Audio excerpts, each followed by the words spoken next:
Hello students, next हम discuss करेंगे example number 6। क्या कह रहा है? 4 bad oranges are accidentally mix with 16 good oranges. तो टोटल ऑरेंजेस कितने हो गए भाई?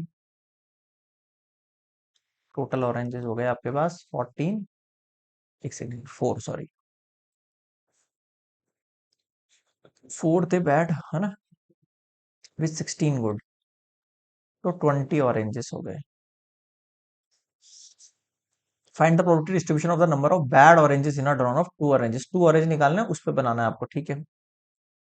हम लेट कर लेते हैं x denotes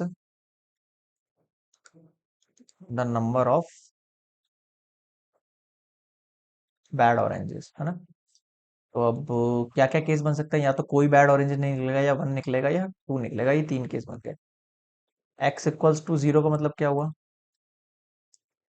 no bad oranges, ठीक है। आ जाओ। तो फिर भी 2 ऑरेंजेस तो आपको चूज करना ही है, लेकिन अब जो 2 ऑरेंजेस चूज होंगे वो किस में से होंगे? ऑब्वियसली पता, बैड नहीं है तो गुड में से चूज होंगे। 16 गुड ऑरेंजेस है, सो 16 टू टोटल 20 वेज होंगे, है ना। तो ये 16 फैक्टोरियल अपॉन 2 फैक्टोरियल, 16 में से 2 गया 14 फैक्टोरियल अपॉन 20 फैक्टोरियल, 2 फैक्टोरियल 20 में से 2 गया तो 18 factorial. 16 multiply 15 multiply 14 factorial upon 2 factorial multiply 14 factorial, फिर नीचे से ऊपर जाएगा 2 factorial multiply 18 factorial upon 20 multiply 19 18 factorial. 14 चला गया, 2 से 2 चला गया, 18 से 18 चला गया। देखो कितना बचा। 16 मल्टीप्लाई 15 मल्टीप्लाई 1 मान लो, 20 मल्टीप्लाई 19, है ना।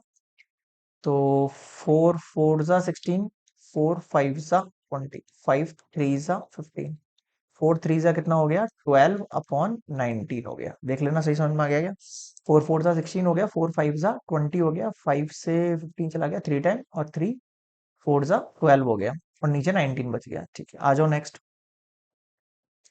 पी एक्स इक्वल्स टू 1, यानी कि 1 bad orange and 1 good orange.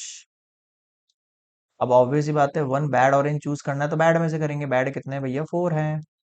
फिर 16 गुड है, उनमें से 1 करना है, अपॉन 20 सी 2 टोटल केसेस हैं।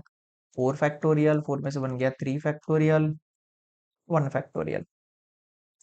16 फैक्टोरियल, 16 में से बन गया 15 factorial, 1 factorial, divide 20 factorial, 2 factorial और 18 फैक्टोरियल। आ जाओ। 4 multiply 3 factorial upon 3 factorial, 16 multiply 15 factorial upon 15 factorial, नीचे से ऊपर जाएगा 2 मल्टीप्लाई 18 फैक्टोरियल, लिख रहा हूं मैं इसको, और नीचे ये 20 मल्टीप्लाई 19 मल्टीप्लाई 18 फैक्टोरियल। 3 से 3 चला गया, 15 से 15 चला गया, 18 से 18 चला गया। देखो क्या बचा, इधर 4 बचा, इधर 16 बचा, और इधर से 2 से 12 20 10 टाइम, है ना। तो ये ऊपर तो 1 हो गया, नीचे 10 मल्टीप्लाई 19 कर लो, ठीक है। 2 टू जा और 2 5 जा, 16 टू जा 32, 19 5 जा 95।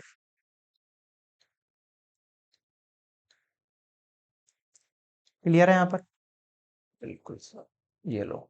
तो ये हो गया है आपके पास x इक्वल्स टू 1 पर। नेक्स्ट देखो, x इक्वल्स टू 2, इसका मतलब बोथ ऑरेंजेस आर बैड। ठीक है भाई। अब बोथ ऑरेंजेस बैड हैं आपके पास, तो 2 हैं बैड ऑरेंजेस, और टोटल में से 4 में से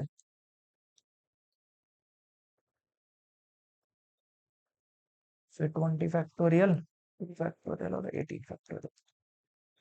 4 मल्टीप्लाई 3 मल्टीप्लाई 2 फैक्टोरियल और 2 फैक्टोरियल मल्टीप्लाई 2, नीचे से ऊपर जाएगा 2 multiply 18 factorial, 20 multiply 19 multiply 18 factorial. बताओ समझ में आया क्या? ठीक है। देखो ये 2 से ये चला गया, 18 से 18 चला गया, फिर ये 2 से 2 चला गया, क्या बचा ऊपर? देखो 4 मल्टीप्लाई 3 बच गया यहाँ तो, है ना, और नीचे 20 मल्टीप्लाई 19 बच गया। 4 5 जा 20, 5 जा 95, क्लियर है? ठीक है, अब इसका प्रोबेबिलिटी डिस्ट्रीब्यूशन बना दो सबसे पहले तो। प्रोबेबिलिटी डिस्ट्रीब्यूशन है ना, एक केस 0 था, एक केस 1 था, एक केस 2 था। देखो 0 के लिए क्या आ रहा था हमारे पास आंसर, 12/19।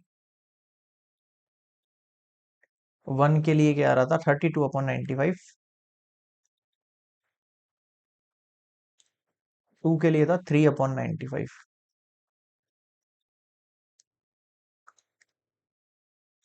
ठीक है भाई, अब आगे देखो। अब इसका निकालना है आपको मीन। अब आपको पता है ये मीन कैसे निकालेंगे इसके ना, समीशन पी आई एक्स आई इनको कंसिडर कर लें अपन।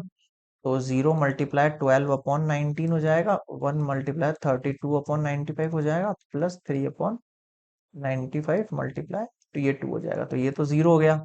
ये 32/95 प्लस 3 2 ज़ा 6/95 कितना हो गया बताओ, ये 32 और 6 ये हो गया 38/95। ठीक है, इसको कट कर लें अपन। तो ये जो मीन का वैल्यू आया है 38/95, 19 2 ज़ा 19 5 ज़ा। ठीक है भाई, अब मुझे आगे क्या निकालना है इसका, क्या बोलते हैं इसको, मीन डिफरेंस। तो मीन डिफरेंस के लिए आपको पता है वैल्यू क्या होती है, एक्स आई का जो स्क्वायर है उसको पी आई से मल्टीप्लाई करना होता है। तो मैं नई टेबल नहीं बना रहा, इसी में एडजस्ट कर लेता हूँ, है ना, इसी में करूँ क्या, चलो नई बना लो यार, फिर कोई समझ में नहीं आएगा, दिक्कत होगी। आ जाओ नेक्स्ट बना देता हूँ वापस से, नई बना लो ना। ये एक्स आई, ये पी आई, और ये पी आई एक्स आई, और ये पी आई एक्स आई का स्क्वायर, है ना, नहीं बना रहा हूँ। ओके, 0 1 2, 12/19, 32/95, 3/95। इनको मल्टीप्लाई करने पे कितना आया था, ये 0 आया था, और 95 आया था, 95 आया था। इनका सम कितना आया था हमारे पास, 2/5। अब देखो, हाँ इसका स्क्वायर करो, इससे मल्टीप्लाई करो, ये तो 0 आएगा, इसका स्क्वायर करो, इससे मल्टीप्लाई करो, ये तो यही आएगा वैल्यू वापस से। इसका स्क्वायर करो, 2 2 ज़ा 4, 4 3 ज़ा 12/95। अब इसका समीशन करना है, मतलब इनको ऐड करना है। सिंपल है, देखो 32/95 प्लस 12/95, दोनों को ऐड करेंगे, 3 2 1 2 2 2 4 3 1 4, कितना हो गया भाई, 44/95। आया कुछ समझ में? अब इससे निकालेंगे क्या, अपन अपन इससे निकालेंगे वेरिएंस की वैल्यू। अब वेरिएंस की वैल्यू कैसे निकलेगी भाई अपने पास, आ जाओ। वेरिएंस के लिए हमको फॉर्मूला लगाना पड़ेगा, समीशन पी आई एक्स का स्क्वायर, इसमें से माइनस होगा summation P i x i whole square. ये वैल्यू है 44/95, और ये हो जाएगा 2/5। अपन एक काम करते हैं, पीछे वाली वैल्यू लिख लेंगे यहाँ पर। पीछे वाली वैल्यू कितनी थी हमारे पास, एक सेकंड यार, कहाँ गई वैल्यू, 2/5 इसको कट करके आया ना 38/95, लेकिन मेरे स्क्वायर करेंगे तो और बड़ी हो जाएगी वैल्यू, चलो छोड़ो, रहने दो, इतना ही रहने दो ना। 44/95 अपॉन 2 2 ज़ा 4, 5 5 25, है ना। अब क्या निकालना है आपको, इसका एलसीएम निकालना है भाई।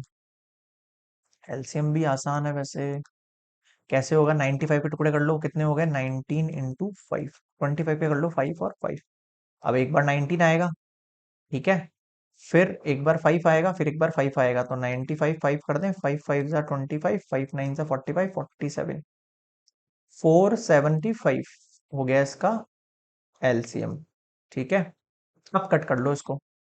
475 कैसे आया एक्चुअल में, 95 को 5 से मल्टीप्लाई करेंगे, यानी 95 को जब से डिवाइड देंगे तो कितना बचेगा, 5 5 को 4 से मल्टीप्लाई करोगे, 44 से, मतलब 5 4 ज़ा 20, 5 4 ज़ा 20 और 22। ये वाली कैलकुलेशन आप अपने हिसाब से कर लेना जैसे भी करते हो। 25 से कट करेंगे कितना आएगा भाई, तो देखो 475 एक्चुअल में 95 और 5 है, और 95 और 5 मतलब 19 मल्टीप्लाई 5 मल्टीप्लाई 5 है, तो 5 और 5 इससे कट गया 25 से, 19 बढ़ गया, ठीक है।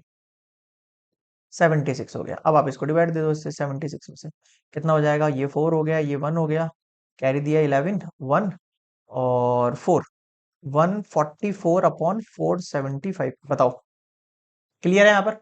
नेक्स्ट स्लाइड पर बताऊं? चलो, तो यहाँ पर अपन ने वेरिएंस कितना निकाला, नेक्स्ट स्लाइड पर लिख रहा हूँ भाई मैं। ये वेरिएंस हो गया है आपका 144 अपॉन 475, है ना? अब निकालना है आपको standard deviation. Okay, standard deviation क्या होगा, इसका रूट। अब आपको पता ही है भाई, 144 मतलब 12 मल्टीप्लाई 12 है, 475 मतलब 90 मल्टीप्लाई 5 मल्टीप्लाई 5 है। ये ओनली 12 बचेगा इसमें से, ठीक है। इन दोनों में से क्या बच जाएगा आपके पास, ओनली 5 बच जाएगा आपके पास। एक सेकेंड, एक सेकेंड,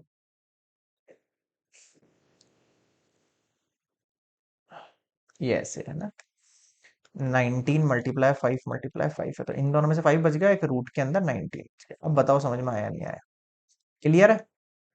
और ये रहा मीन, वापस लिख देते हैं अपन, 2/5, यही था ना मीन का वैल्यू। सो ये हो गया कंप्लीट एग्जाम्पल नंबर 6 की तीनों वैल्यूज, मीन, वेरिएंस और स्टैंडर्ड डेविएशन। ठीक है, नेक्स्ट मिलेंगे एग्जाम्पल नंबर 7 पर।